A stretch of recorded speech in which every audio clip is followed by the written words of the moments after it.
67 years ago today, a nuclear bomb was dropped on Nagasaki, Japan.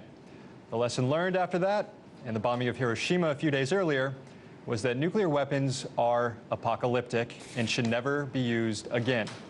And for the most part, they haven't been used again. Yet Japan is still reeling from another nuclear crisis. This one, self-inflicted. More than 500 days after an earthquake and tsunami crippled the Fukushima nuclear plant, which, as we've now learned, was woefully unprepared to handle such a disaster, the Japanese government and TEPCO are scrambling to bring this current nuclear crisis under control.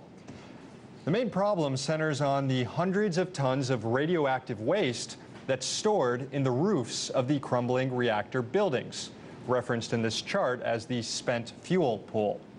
The severely damaged reactor 4, which you see in this picture, holds 135 tons of waste on its own and is dangerously close to toppling over and igniting a radioactive fire capable of releasing more radiation into the air than 10 Chernobyls. How to transport these massive amounts of nuclear waste out of the crippled plant and to somewhere else that's not in danger of collapsing is now the big question. Something on this scale has never been done before. And frankly, it could take decades. Which raises the question of whether or not nuclear waste, the inevitable byproduct of nuclear power, is adequately being dealt with. That question has now reached the United States. This week, the Nuclear Regulatory Commission announced it is temporarily freezing the approval or extension of licenses for any new nuclear reactors in the nation. That decision was prompted by U.S. Court of Appeals ruling in June that the Nuclear Regulatory Commission is in violation of the National Environmental Policy Act for not properly laying out guidelines for the safe storage of nuclear waste, if there is a such thing as safe storage of nuclear waste. Previously, the NRC provided its license under the assumption that the disposal of nuclear waste will simply be handled in the future when it becomes, quote, necessary, or under the assumption that nuclear waste can just be safely stored at reactor sites, like in the roofs, like where it's stored at Fukushima. So will this new debate over waste storage wake up enough people to the fact that nuclear power just isn't worth it? Paul Gunter joins me now. He's the director of the Reactor Oversight Project at Beyond Nuclear. Paul, welcome back to the show. Thanks again, Sam. So are you encouraged at all by this decision that I guess the NRC was kind of forced into here? They were forced into following the laws as written under the National Environmental Policy Act, as it was brought forward by the state attorneys general from New York, New Jersey, Connecticut, Vermont, and 24 environmental groups from around the country. That's what forced this decision. Do you think that the ruling, that this court ruling, had anything to do with what's going on in Fukushima? I think that the accident at Fukushima has certainly raised the just how significant and serious the environmental impacts of a nuclear waste fire could be, and as we fear it still could be in Japan.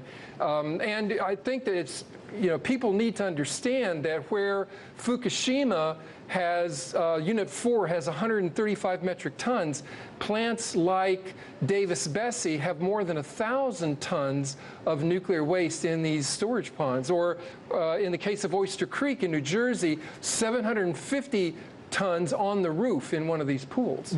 So you mentioned two examples where they store the waste in the roofs, in the reactors. Where is nuclear waste predominantly stored?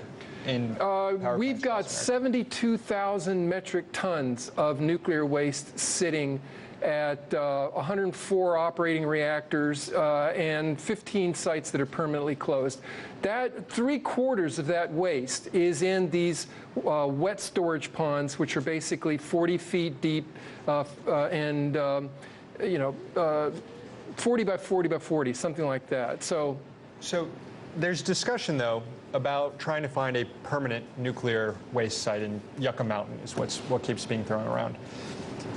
Why does the nuclear industry, it seems like they really want a permanent site just so they don't even have to think about storage anymore. Is that kind of the case? Is that why they're lobbying so hard? The nuclear industry and the government want a political solution because there is no way to provide right now a reliable scientific scientifically approved solution. I mean, we're talking about the storage of hazardous materials for tens of millions of years.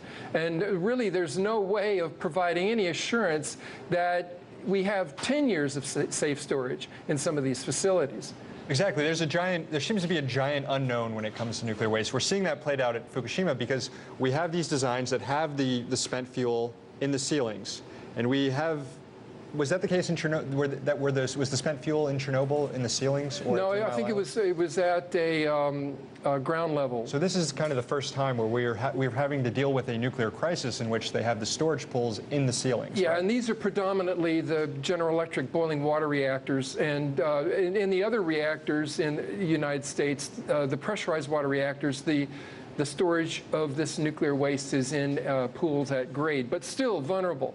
I mean, I think that what we're confronting now is that the Nuclear Regulatory Commission and the industry have been perpetrating a confidence game in that they have been looking to win or swindle the public of their confidence that someday, somewhere, somebody's going to come up with a solution, and yet just keep producing this material without this scientifically accepted or licensed facility. So, you know, what we're concerned with right now is that the courts essentially have remanded this whole confidence decision back to ultimately the confidence man, yeah. the Nuclear Regulatory Commission. Yeah, and I think that's reflected exactly in what the NRC's guidelines were before this court ruling, which was basically saying something like, the way we're going to deal with nuclear waste is we're going to deal with it when it becomes necessary in the future. And that shouldn't really elicit too much confidence from people who think that their government is protecting them from nuclear waste. That's essentially a swindle of future generations of their environmental protection. So given the fact that there doesn't seem to be really any viable solutions for nuclear waste storage, what is the NRC going to come up with before they start, you know, sending more licenses out? Just another con of some sort? We're concerned, of course, that it could be a repeat, but at this, I mean, I think that there is a positive side to this in that the National Environmental Policy Act does provide us with due process. It provides us with disclosure and the opportunity for intervention. And until this is closed out, these licensing proceedings for new reactors and for license extensions on aging old reactors is frozen. So, you know, it is a game changer in that we are in the arena where since 1980, the public has been denied these kinds of hearings under this nuclear waste confidence decision. So this is a battle that's going to ultimately be won in the courts. Or politics. Or politics. Or in the streets. I think it's a combination of all. Absolutely. Well, it seems like everything nowadays is going to probably have to be won in the streets. We've got 30 seconds left. On a daily basis, there's problems in nuclear plants all around America. Which one is there one in particular right now that our viewers should be most concerned about?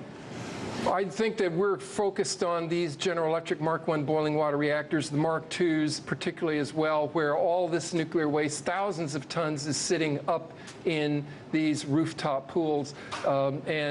These are essentially Chernobyls waiting to happen thousands of times more than what we saw. And we need the media talking more about it, but they're owned by General Electric. Yeah. Paul, thank you. Thanks a lot for coming on. Yeah, no nukes. One thing to remember when it comes to nuclear power is there's no such thing as a safe level of radiation. No matter how small the dose, and in Japan we're seeing massive doses, radiation can be deadly and will eventually be deadly. Here's Tom.